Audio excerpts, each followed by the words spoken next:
Buenas noches, los saludamos mi compañero Raúl Sánchez Carrillo Buenas y su noches. servidor Félix Fuentes, como siempre, con mucho gusto. Y ustedes lo padecen, lo viven, lo han sentido en todos estos años. Los decesos por actos violentos en toda la República. Por supuesto que hay estados, hay regiones donde esto se ha incrementado. Vimos recientemente una encuesta en la cual se nos indica que recientemente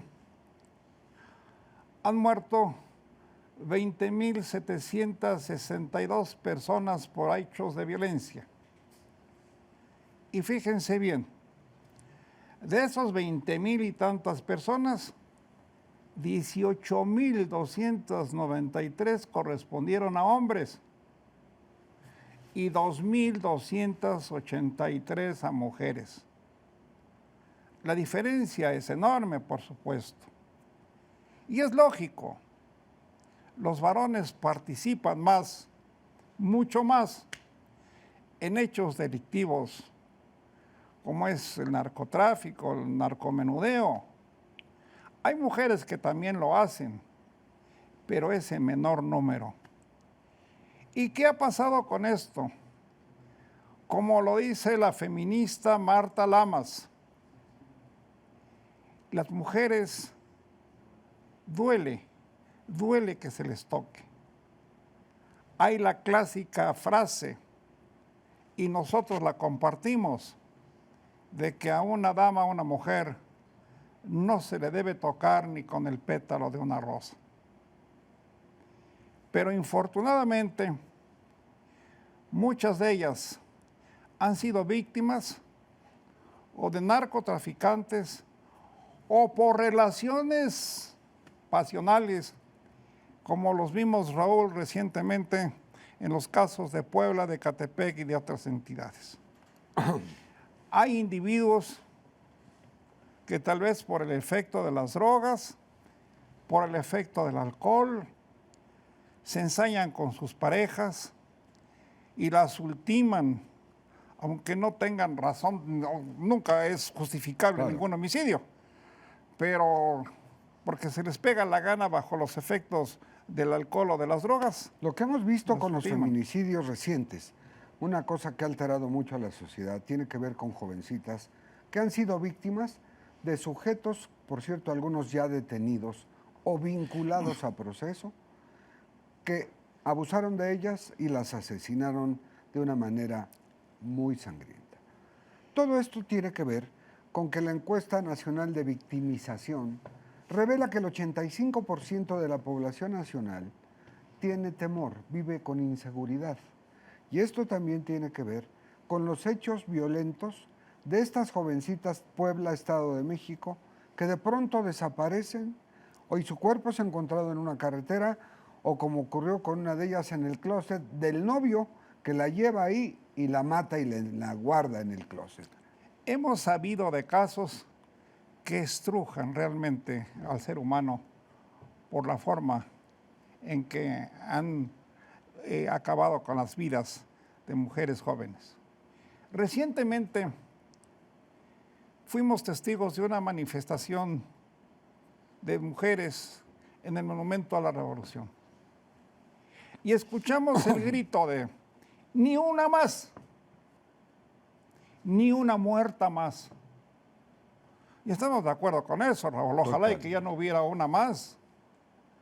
Pero desgraciadamente suceden y esto puede seguir sucediendo mientras prolifera el vicio, el uso de las drogas y mientras no tengamos autoridades suficientes y de verdadera autoridad para frenar esta ola de crímenes. ¿Tú tienes datos sobre el número de decesos? Baste decir que de los 20.700 victimados, hombres, la mayoría mujeres, este año el incremento es de 4.600 homicidios para el mismo mes del año 2016.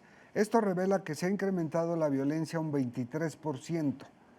Pero además, tenemos un país en donde conseguir un arma de fuego es lo más sencillo.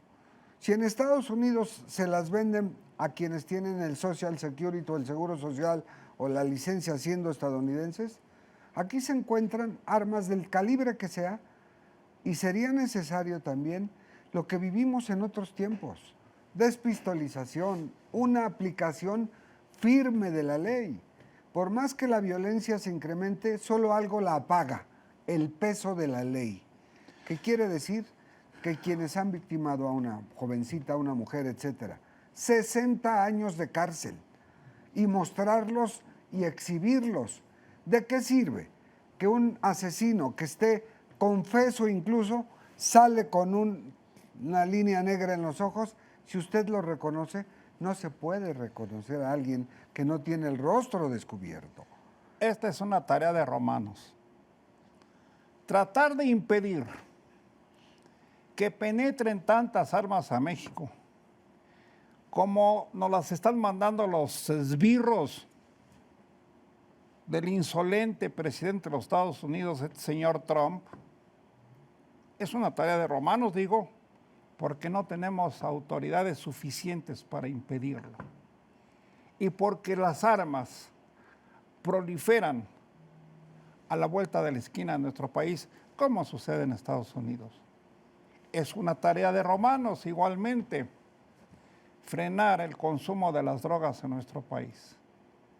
Yo lo he dicho varias veces, si hay una nación como la nuestra, que es el paso, es el brinco de otros países como son los suramericanos, que son donde elaboran la cocaína y ahora también las metanfetaminas y los pasan al principal consumidor del mundo, que es Estados Unidos, pues mucho se queda aquí.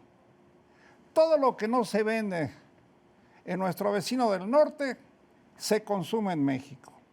Y ha aumentado considerablemente el número de drogadictos y de drogadictas en México. ¿Cómo detener esto? No es fácil. Esto es cuestión de educación familiar, de que los jefes de familia estén realmente al pendiente de sus hijos y de sus hijas y les impidan en lo posible el consumo de los estupefacientes. Eso es irresponsable, eso es criminal, que no tengamos la fuerza moral ni siquiera para poder vigilar el rumbo de nuestros hijos y menos impedirles el consumo de drogas y de alcohol y de tantas otras cosas, Raúl. Definitivamente, y la Comisión Nacional contra las Adicciones hace esfuerzos enormes. Está el alcoholímetro, que ha salvado muchas vidas. Con 72 horas en el Torito, los que son detenidos bajo los efectos del alcohol. Pero, por ejemplo, lo que dice Félix, y es muy cierto, la comunicación entre padres e hijos es fundamental para poder tener en la confianza el detectar cualquier situación de que si van al antro, como hoy se llama, cuando esa palabra era de verdad lo peor en los otros tiempos, hace 20, 30 años, el antro decían, Dios mío. Ahora da gusto mencionarlo. Ahora sí es como si fuera lo chic, lo de moda, pero también las responsabilidades de los jóvenes. Sí. Ya se han visto accidentes donde quedan víctimas hechas trizas y el alcoholizado conductor sale con vida. Es un problema de veras importante. En el Estado de México y en Guerrero vimos otra encuesta. En el Estado de México, recientemente, fueron muertas 2.704 mujeres, la mayoría jóvenes. Y en el Estado de Guerrero, 1.300 mujeres. O sea, son como 900 la diferencia entre el Estado de México y el Estado de Guerrero. Pero veamos también, en el Estado de México hay más de 17 millones de habitantes y en el Estado de Guerrero solo hay 3.5 millones de habitantes o menos. Es muy importante que veamos esto y lo decimos con todo respeto a quienes encabezan cruzadas feministas. No es lo mismo el número de mujeres que son víctimas en el Estado de México, repito, con una población de más de 17 millones de habitantes, contra el número de mujeres muertas en un estado como el de Guerrero, que no llega a los 3,5 millones de habitantes. No podemos estar comparando, entonces, diciendo, no, es que en el Estado de México hay más víctimas que en Guerrero.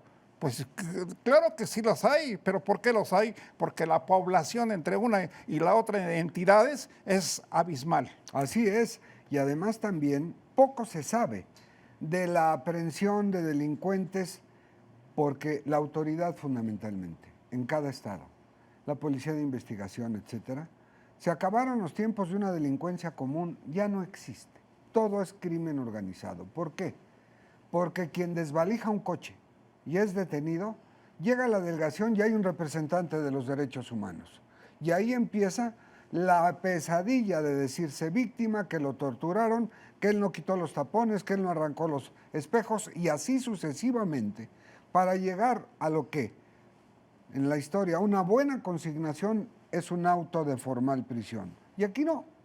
Aquí se está dando mucho, que la consignación es débil, el juez dice, este joven sale libre, y el efecto torniquete, acuérdate de aquel que entró 72 veces, lleva de récord de entrada y salida de la cárcel. Pues porque los jueces corruptos son los que tienen la palabra. O los ministerios públicos. Claro. Bueno, ¿qué les digo? Se los digo en plan de súplica, de veras. Cuidémonos todos, pero más pongamos atención en nuestras hijas, en nuestros hijos, en nuestros nietos. Todavía es tiempo de hacerlo, porque si eso no sucede, peor va a estar este país, que ya de por sí tiene un baño de sangre considerable. Yo lo lamento mucho, Raúl, Sí, es penoso. y desgraciadamente vamos a tener que seguir hablando de este tema en adelante. Muy buenas noches, que ustedes estén bien y vamos a pasarla pues lo mejor que se pueda. Cuidémonos y recuerde, nos vemos la próxima semana aquí, Entre Reporteros. Muy buenas noches. Buenas noches.